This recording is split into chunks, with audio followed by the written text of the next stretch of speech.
What's up, everybody? Over the past couple of weeks, I have had several discussions with people about the pros and cons of routing your brake lines inside the guide rings for slider down.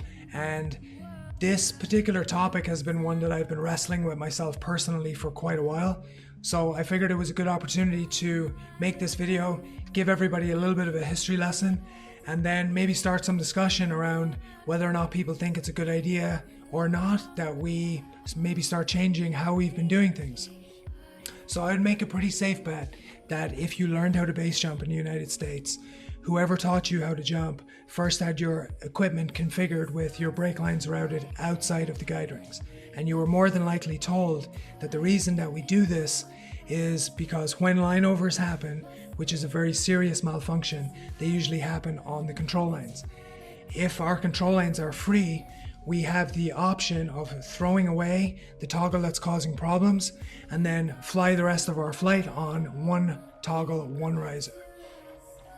All perfectly legitimate. That's what I was told when I first started jumping. It's how I've been configuring my gear for the last 10 years, and it's what I currently teach my students.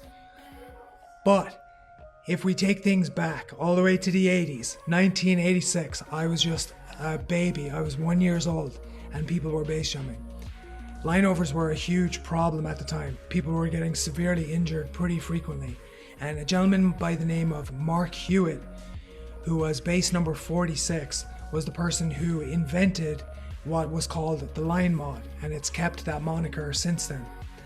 In Baseline magazine in 1986, he published a short article talking about this configuration, and it was considered revolutionary at the time. If you listen to Exit Point podcast episode 48 with Avery Badenhop, Dennis McGlynn and Harry Parker, they talk about how awesome a time it was for them because they finally had a strategy for dealing with this horrible malfunction.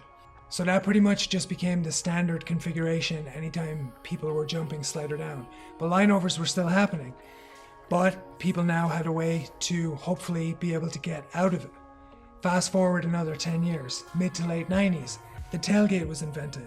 When the tailgate was invented, it was equally revolutionary because now there was a system in place to actually prevent line overs from happening in the first place. When the tailgate functions correctly, what it does is partially delay the opening of the tail on deployment, and it drastically reduces the chances of your control lines coming around the front end and actually causing a line over. In the 10 years that I've been jumping, I've never had a line over, but I have blown a toggle on 4 different occasions for various reasons. And the only people that I actually know of personally that have had line overs were doing unpack jumps, and at least 2 of them were not using a tailgate.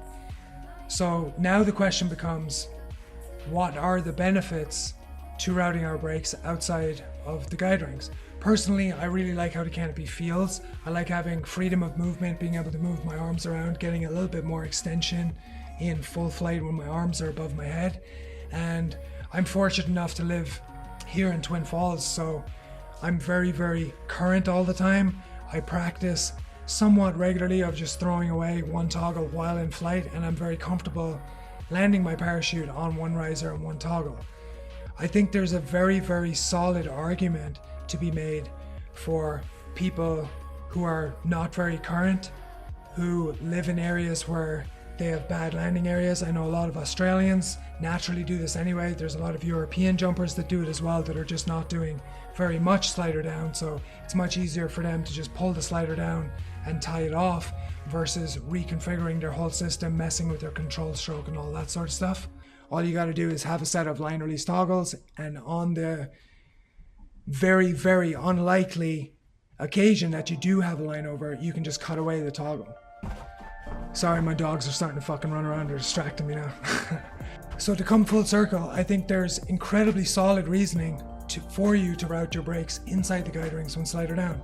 Just make sure you have line release toggles and you don't even have to worry about it, because as long as you're using a tailgate, line overs don't exist. They literally don't exist. Your chances of having one is as close to 0 as possible if you're using a tailgate. And if anybody has had one, please let me know. I haven't heard of it. I haven't seen it in birds. I haven't had a friend talk about it. I haven't heard of somebody talking about somebody who they heard about somebody having one. They don't even exist slider up anymore. This is worth noting as well. So in 2013, the Swiss Space Association conducted a survey, and 467 jumpers submitted data from all their jumps over the year. And I believe, hopefully I get the number right, 15,294 jumps were logged.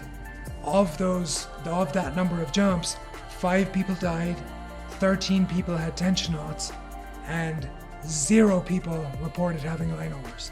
So just based on that survey, and I know it's in relation to slider up, not slider down, which is kind of what we're talking about here, but statistically, just based on that survey, you're more likely to die on a base jump than you are to have a line over. Pretty crazy to think about that, right? So anyways, let me know what you guys think. Did you know the history? Did you know that the line mod was invented way before the tailgate and it was just kind of a carryover type thing? Does this information change your opinion? I don't know if it's going to change mine just yet because of the reasons that I just mentioned, but I am thinking about it a lot, and I think that that's really important, no matter how long you've been jumping or how many jumps that you have, that you continue to ask questions and you continue to question the things that you're doing, and hopefully that'll all keep us safe. Alright, thank you for watching. Forgot to mention, if you want to check out that survey, go to SwissSpaceAssociation.org, hit box at the top of the page, and then scroll down to the bottom and you can read through it. Again, I know that that's in relation to slider up jumps, but it's a cool thing to check out. All right, thanks for watching. See you soon.